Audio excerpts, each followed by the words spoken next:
listening to the What the Wrestling Podcast, the show that brings you all things wrestling with your host, RJD.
Oh, you already know what time it is.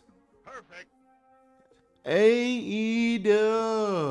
With a little bit of SmackDown on the side.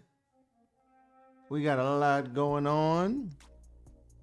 Yes, I said a lot going on. But as always, what we're going to do is we're going to hit the like button.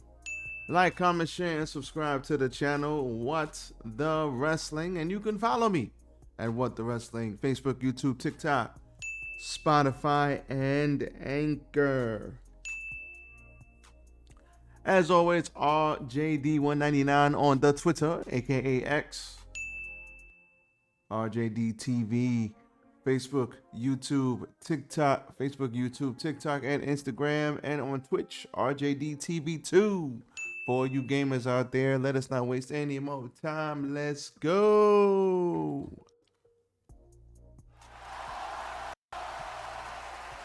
Yes. It's I, RJD. Welcome to What the Wrestling. Yes, I am in a big hoodie because it is big cold in my house. And it is big cold outside. The summer is over. Nope. And the fall has taken hold, and now we are talking about SmackDown and Collision. We're just going to run it down real quick. We're not going to be on here too long. As always, you know, the Monday Night Raw review is mañana. So we're going to keep that rolling as well.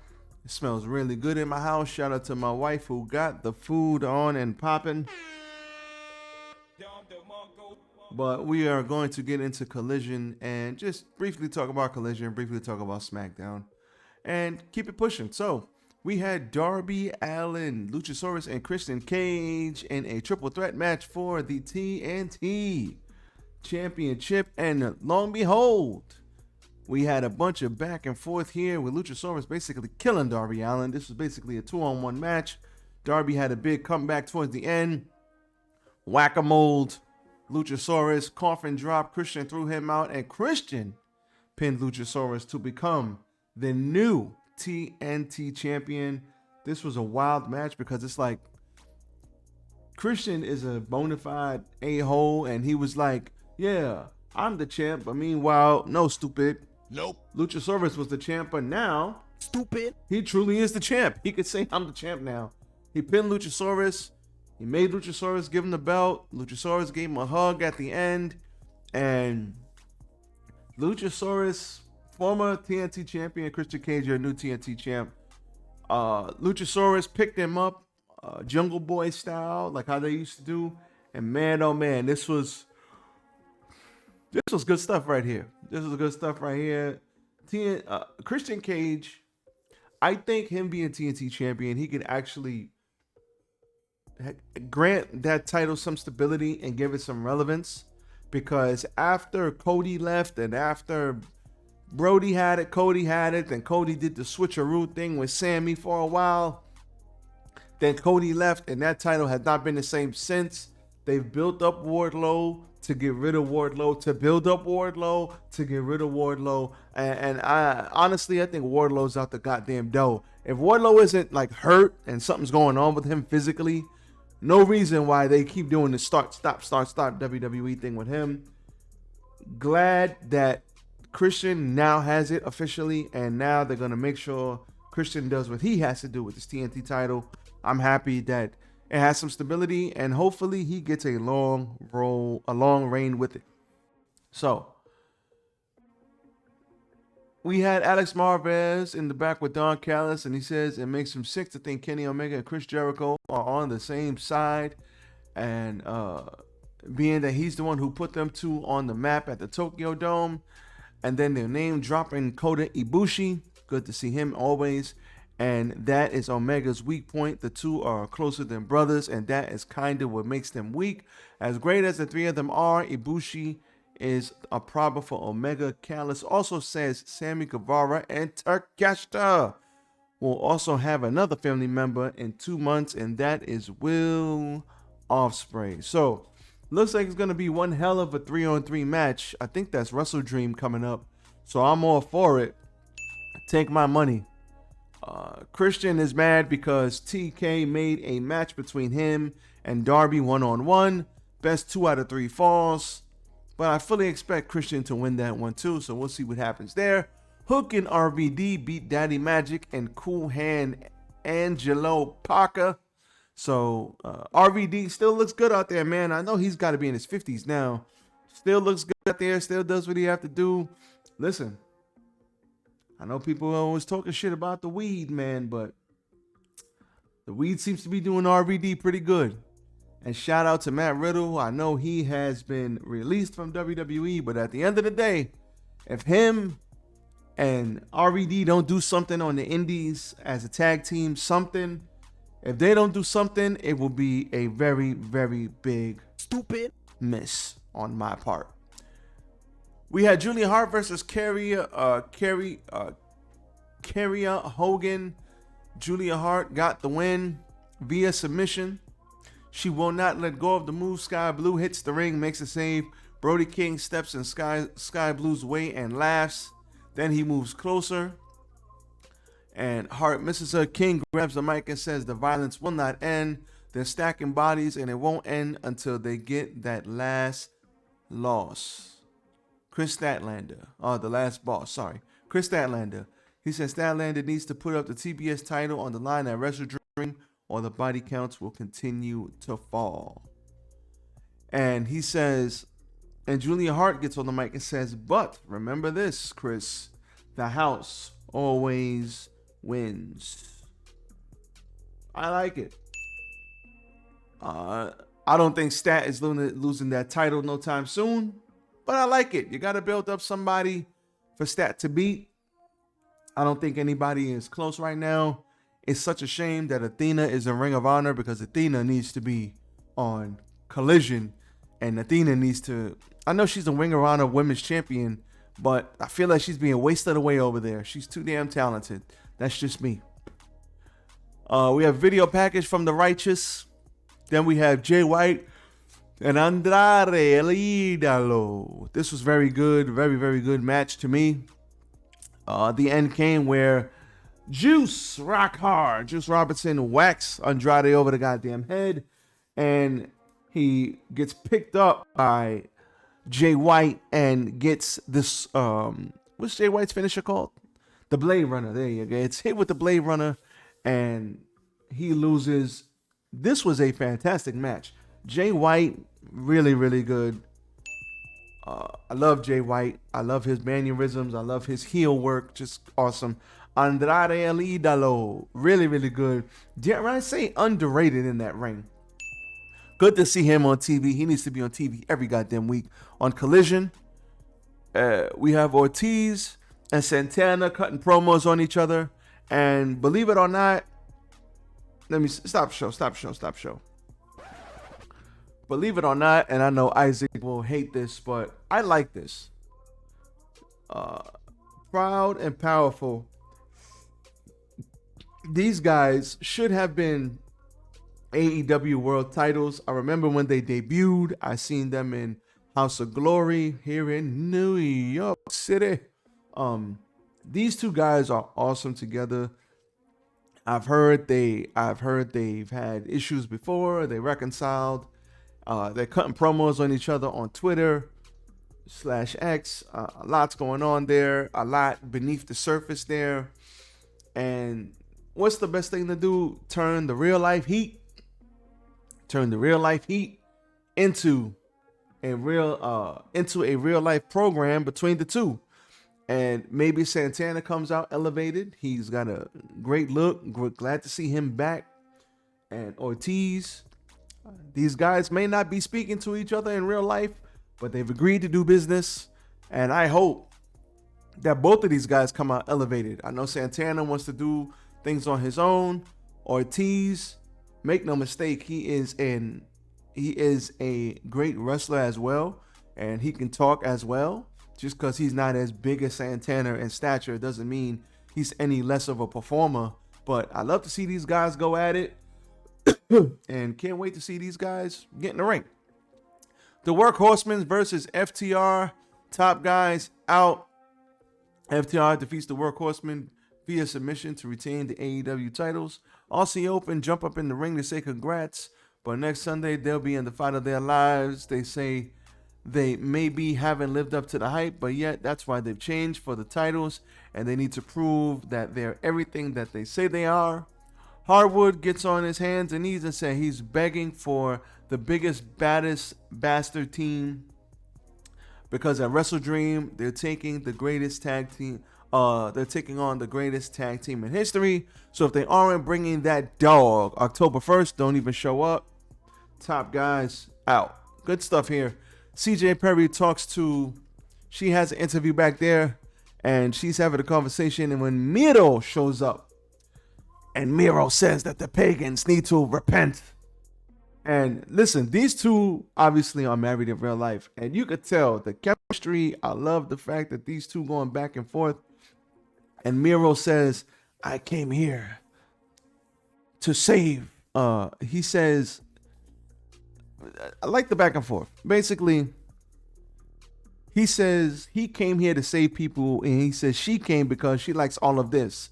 The lights, the cameras, it changes her. And he says if she stays, then he has to, and she says, what, save me? Do I look like I need saving? He says, she doesn't right now, but you will. But, and he says it without saying it, but you might need it later on. And she says, just promise me that you won't lay a hand on anyone that I might manage. And he just says nothing and walks away. I love this.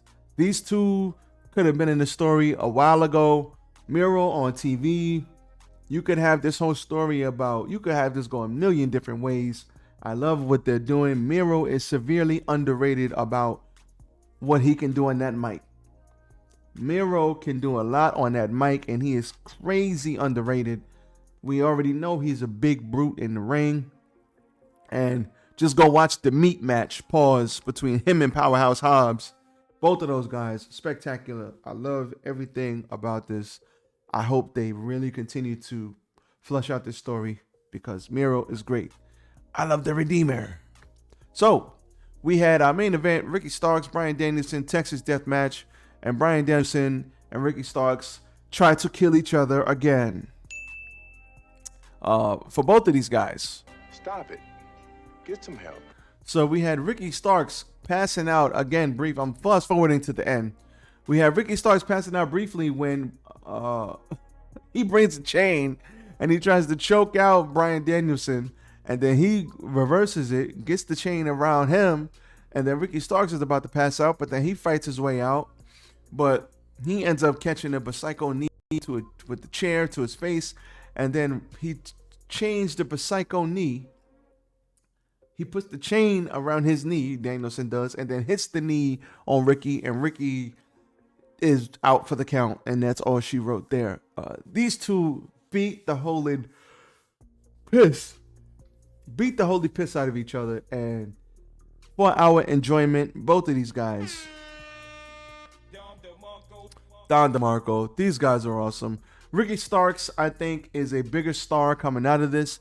Bryan Danielson, if this is going to be his last year, he is, coming off the broken arm. He is going out with a bang, and he's putting on just banger after banger after banger. And everybody he comes across, especially Okada Part 2, I fully expect that match to be.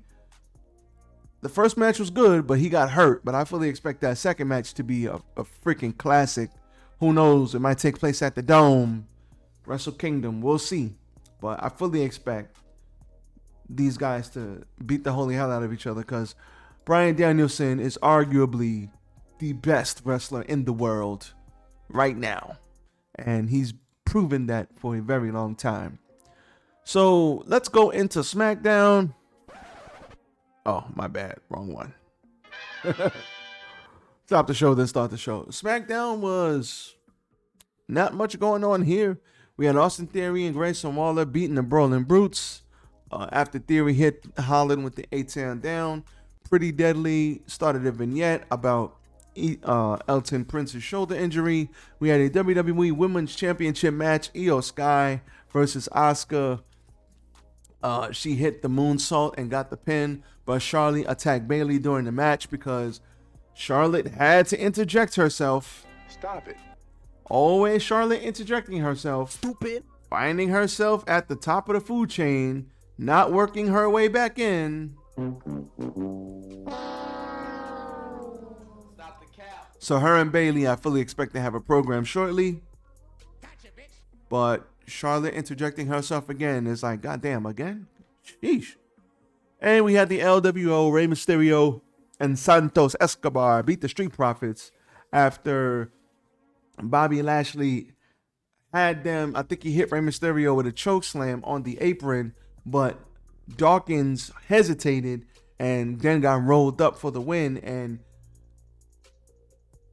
this is a story about them finding their killer instinct and why the hell did he hesitate. And Bobby said, listen, if you can't find out what's going on, then I'm going to find some people who can.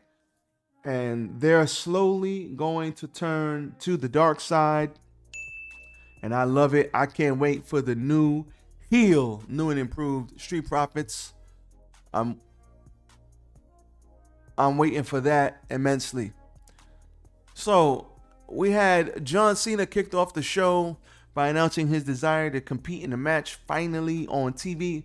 First televised match since December 30th SmackDown. Cena acknowledged that his recent issues with the Bloodline have enlisted AJ Styles to join him in the ring.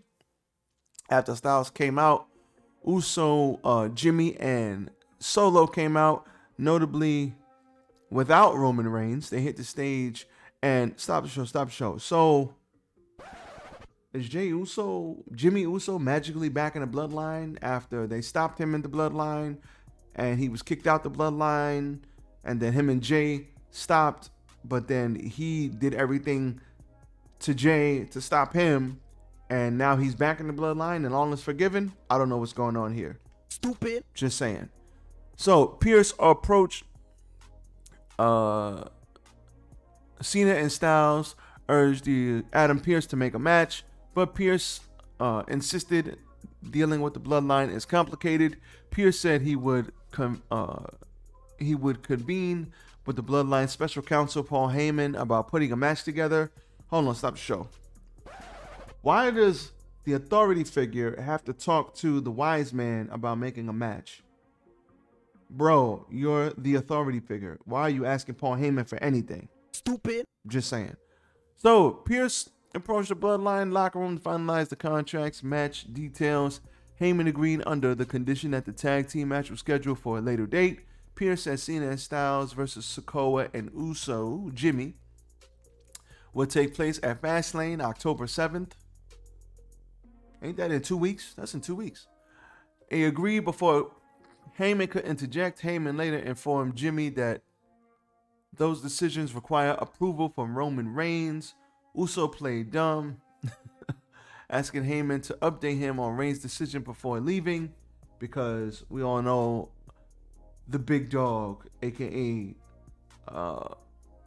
Mr. Roman, the tribal chief, no longer the big dog, he's the tribal chief, makes all the decisions. And Styles was stretchered away in a neck brace with the OC looking on in frustration. A frustrated Carl Anderson told Cena and Mia Yim that he repeatedly warned Styles not to cross the bloodline, but because of their interjection with the bloodline, he was taken out of commission.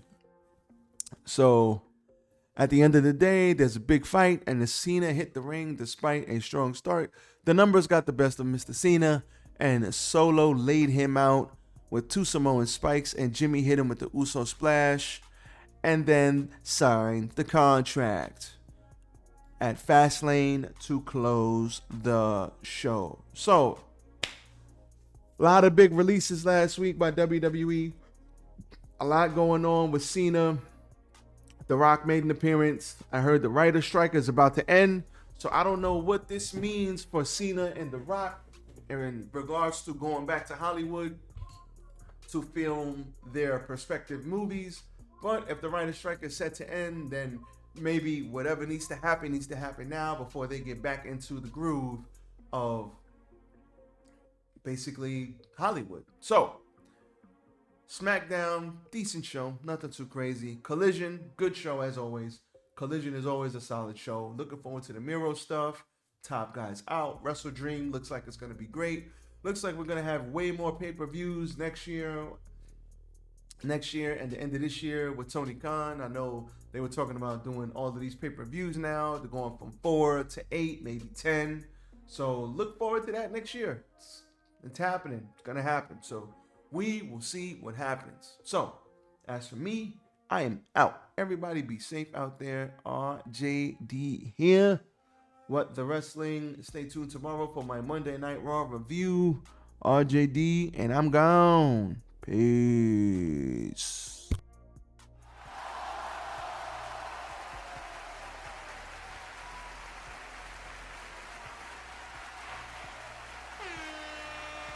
Dom DeMarco.